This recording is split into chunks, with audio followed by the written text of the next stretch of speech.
Good morning. Well, it's been a hot minute since I started off a video in my car because it feels like for quite a long time now I've barely got off the property, but I've got an appointment in a local town, so I'm going to head off there in a minute, and I thought I'd bring you along for the ride. I haven't shown you out and about on the roads for a while, and it's a lovely morning. I can see that it's a nice blue sky, it's nice and sunny. So we should get some nice footage of the scenery as I head off into town. I'm heading off to the salon. I'm getting a treatment done on my eyelashes, and next week I'm getting my hair cut. As you can see, it's getting pretty long, and I'm not a fan of that. I like it sort of this length. Anyway, that's for next week, but this week, yeah, I'm off to get a lash lift and tint, something I like to do from time to time. I'm off on a trip soon, and that's one less thing for me to have to faff around with, and I do like to look nice when I go away on lovely big long holidays. So that's the plan for this morning.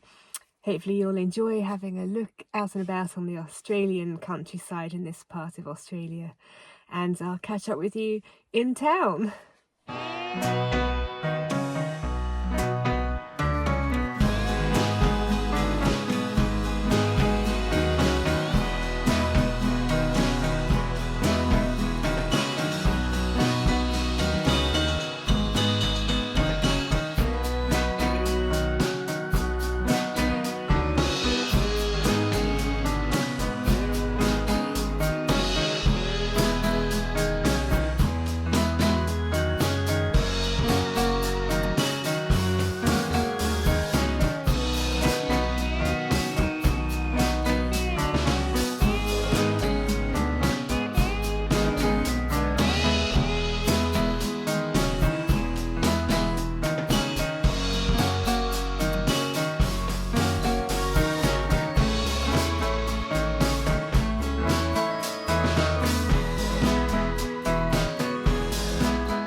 Bring them in close.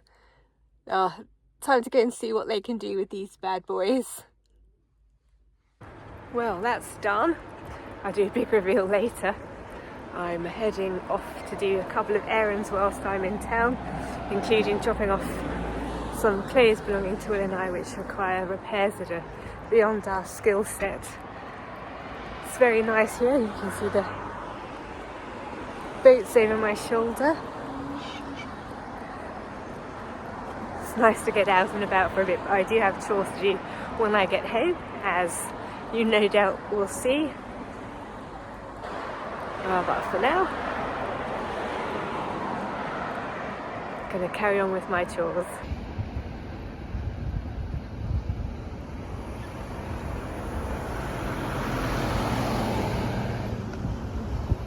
Here we go. Can you notice the difference? I'm very pleased with that. I think it brightens my face up and makes it all look rather jolly. So I am done in town. It was very nice. I've got also a flu and a COVID-19 vaccine. This is all part of my strategy of trying not to have the holiday marred by getting ill as much as I can. Anyway, so now I am heading home, and I will catch up with you there. Well, I am back home now and out of my nice off-the-property clothes and back into my on-the-property clothes. It's a family of chuffs over there to my left. I'm going to be working on a kitchen garden project / driveway project, although probably not the driveway bit today. And I'll bring you up to speed on that. But it's a lovely afternoon here. The sky's bright blue, the sun's shining, and I thought I'd just take the opportunity to quickly show you how the garden's looking at this moment in time, sort of mid-autumn. I think it's looking very pretty, and I hope you enjoy this.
a spate of very, very settled weather, and one of the problems of that is that having 1.5 kilometres of gravel drive means that, I don't know if you can see,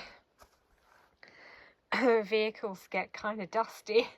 So I normally give the car like a really good wash once a week, but I'm having to give it sort of in between goings over. It's particularly bad at the back, so I'm just grab my hose pipe, one of the external hoses, and I'm just going to give it a good spray. And then Will and I are actually off to the seaside this weekend coming, so I'll probably put it through the drive-through car wash once we get to town. If I wash it now, it'll be like this again by the time we leave the property, and that's not what I want. So I'm having to wait till I'm off the property to be able to give it a wash. But for now, I'm just going to give it a bit of a hose down. Then I'll head to the kitchen garden and I'll catch you up with all that's happening over there. We do like the chuffs. They're penchant for walking around, chattering to each other.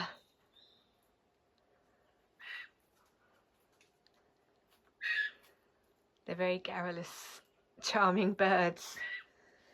Anyway, this is another one of my projects to try and get done before we go away, and I set myself the goal of getting to this post in my kitchen garden project, which essentially sees me turning this bank behind the house. If I spin around, this is the kitchen window. So turning this bank behind the house, digging it out in order to put in raised beds and maybe step over fruit.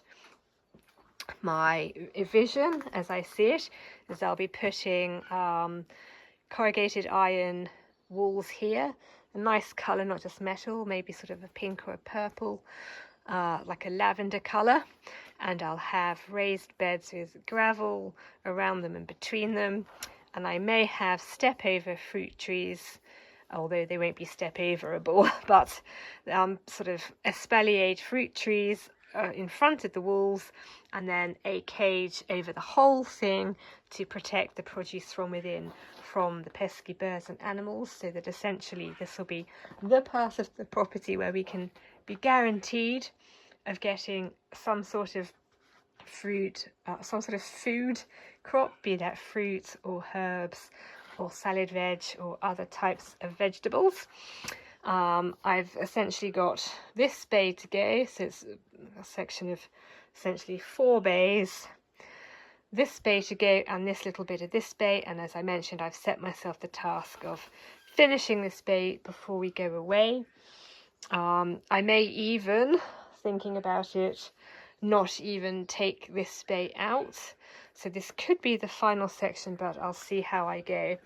The convenient thing about this is, if I spin around again, these are the doors into the house from the back of the house, and this is a very convenient place to feed the birds and indeed the possums, which come to the house. As you can see, they slightly destroy what would otherwise be lush grass, and so it's not the sort of thing I'd like somewhere that was overly visible. It is a bit unsightly, but it's convenient as well, which is sort of good when it's the middle of winter. The seeds are right by the door in this bin, and we just put a scoop out onto the ground for the animals. If we had to go somewhere else, that would just make that a little bit more irritating, and also mean sacrificing another part of the garden to ultimately end up looking like that. Anyway, that's something that I might need to ponder over, partly because I am starting to wonder if this is big enough anyway for what we'd be wanting to grow. This would make it absolutely gigantic and maybe unnecessary. I may discuss that with Will. Anyway, so as you may be able to see, if I show you in section using my old archaeology parlance, it's a combination of soil, and then you may be able to see here it goes into clay. So what I'll try to do today is take the soil out, and I've been keeping it, you may be able to see, piled up here, because obviously once I've built the raised beds, I will need soil to go in them, so I've been retaining the soil. And then what I have taken to doing is taking the clay and using it to perform repair jobs on the drive, and it's actually been going really well. I appreciate that given a heavy downpour it'll probably all wash away, but Will's of the opinion it might not do that, and as I've mentioned in a previous vlog, we probably later on this year may look to getting it professionally resurfaced. The potholes are one thing, but there's great big gouges in it. Anyway, for the drive project, I've been utilizing, as I think I've also mentioned previously, my old-fashioned technology, the way that I used to do things before we had access to a ute. So I have been towing this trailer, which was made by Will's dad and Will. So essentially Will's dad made the chassis, the metal bit, on his forge at his house. So essentially what we received is a stick with some wheels on it, and then Will constructed this wooden box, this coffin-like structure, this wooden box which sits on top of it, and this is how I used to transport wood down from the hill. I previously, before that, actually used my car, my old car, because I hated that car. So I just put the seats down and put the wood in the boot essentially, and in fact that's how I transported a lot of material around the property. But the car got sold because it became increasingly hopeless for our purpose but perfectly usable for someone else, and so I needed an alternative because there's no way I'm pushing that into my nice car. So Will made this, which was handy, and then we got the utes, so I don't need to use this quite so much. It has got a problem with this wheel here. You may be able to see that it's been sort of patched up where it's kind of fraying, so I think this wheel's on its last legs. But again, I'm going to wait till we're back from our holiday and look to get a new tyre put on it, because I'm thinking, looking at how much I've got left to go, I may only get 2 more loads out of the clay up here before this job is complete. So that is what I'm going to do now. I like to put a podcast on. I've been enjoying I'm Dead to You, the BBC history podcast. So I think I'll put a podcast on, select from my tools here, which I keep up at the house to make the job more efficient. And I'll crack on and take out what I can, probably not all, but what I can of this soil level. And then I will be one step closer to reaching my target